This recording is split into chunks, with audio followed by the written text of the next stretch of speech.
So plenty of developments on Gaza today. Israeli terrorists fired bullets at desperately hungry Palestinians after causing months of starvation. Hamas continues to review the final points of the ceasefire proposal that, according to the US, Israel has already accepted.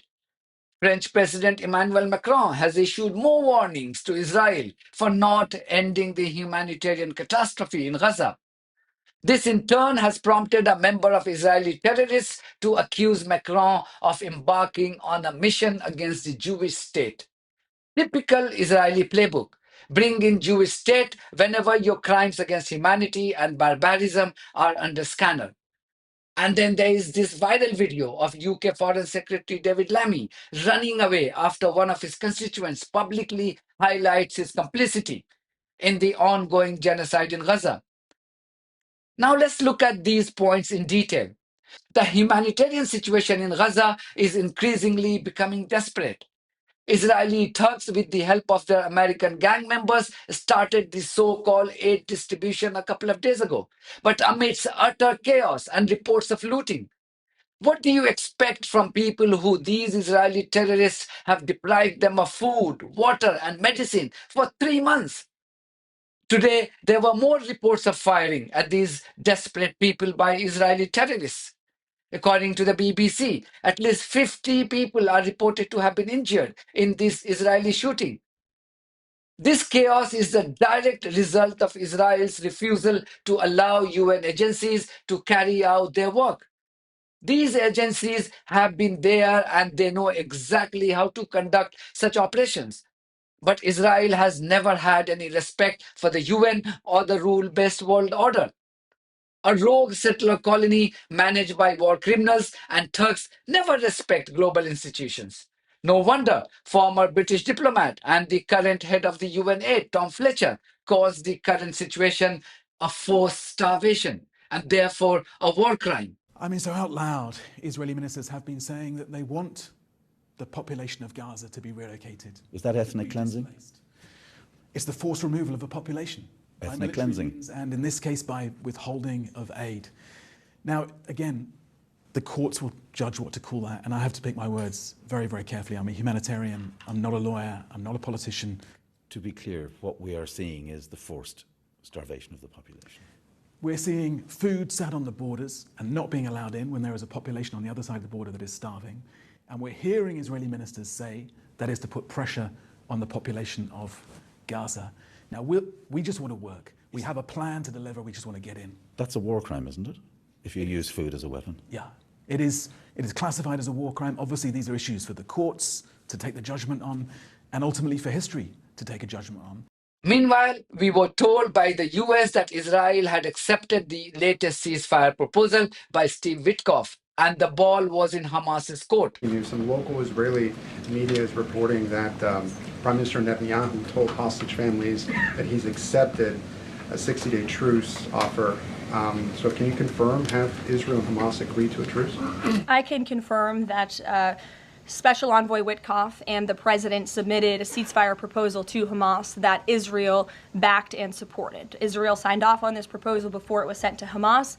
I can also confirm that those discussions are continuing, and we hope that a ceasefire in Gaza will take place so we can return all of the hostages home, and that's been a priority from this administration from the beginning. I won't comment further as we are in the midst of this right now. So to be clear, you don't know if Hamas has accepted it yet? Not to my knowledge, but certainly if that becomes the case and this ceasefire goes into effect, you'll hear it directly from myself, the President, or Special Envoy Witkoff.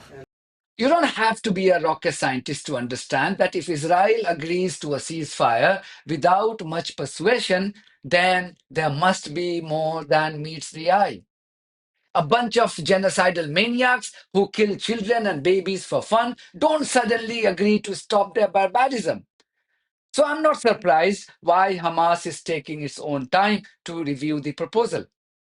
The main proposal talks about a 60-day pause, mind you, pause in fighting.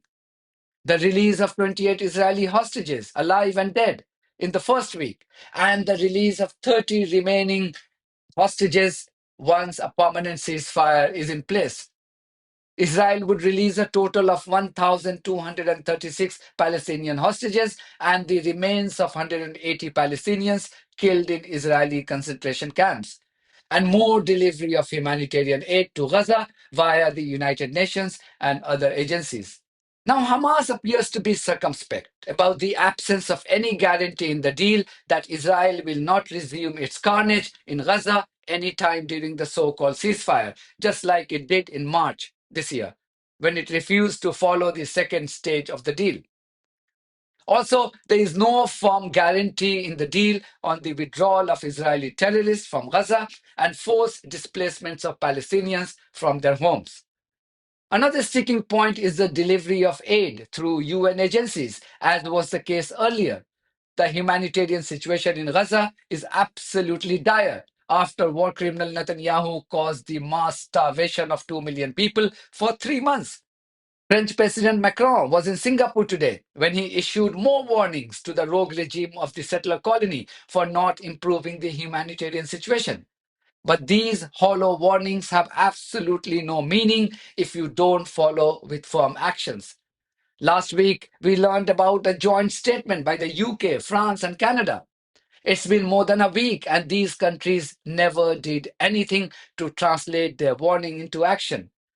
So don't give me this nonsense unless you have the courage to act against the rogue regime of Israel, which appears to have zero respect for any global institutions and the rule-based world order.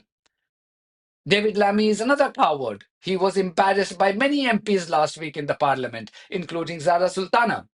Between October and December 2024, the government approved over £127 million in export licenses to Israel, exceeding the combined total under the Tories for 2020 to 2023. These licenses, granted after the government's so-called temporary suspension, include components for lethal F-35 fighter jets Israel is now flying at 5 times the usual rate, decimating Gaza. Children are starving, families have been wiped out, hospitals destroyed, yet the government in court claims that there is no evidence Israel targets civilians. The Foreign Secretary is personally responsible and refuses to ban all arms sales to this genocidal state. So, like many across Britain, I have to ask the Foreign Secretary, how do you sleep at night? Well, the Honourable Lady has raised figures that I don't recognise.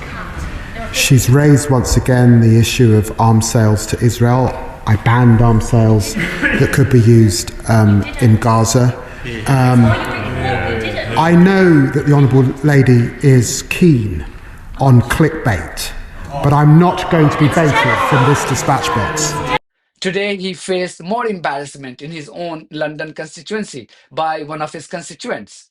This video was shared by Haringey and Tottenham Palestine Action. See how he refuses to answer any questions before running away. Will you stop arming Israel? F-35 fighter jet parts produced in the UK are being used to bomb Palestinians. Over 100,000 people in Gaza have died.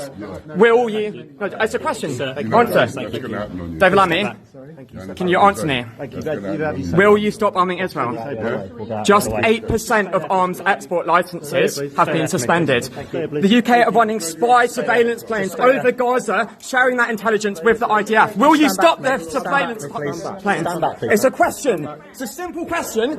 I'm a member of this community. You're my MP, and I want to know, when will you stop arming Israel? David Lammy, please answer my question. Will you stop arming Israel? Will you stop surveillance flights over Gaza? Get off me! Will you stop arming Israel? David Lammy, shame on you! You're complicit in genocide! Shame on you! David Lammy, shame on you! Calm yourself down, mate. You've had your say. You've had your say.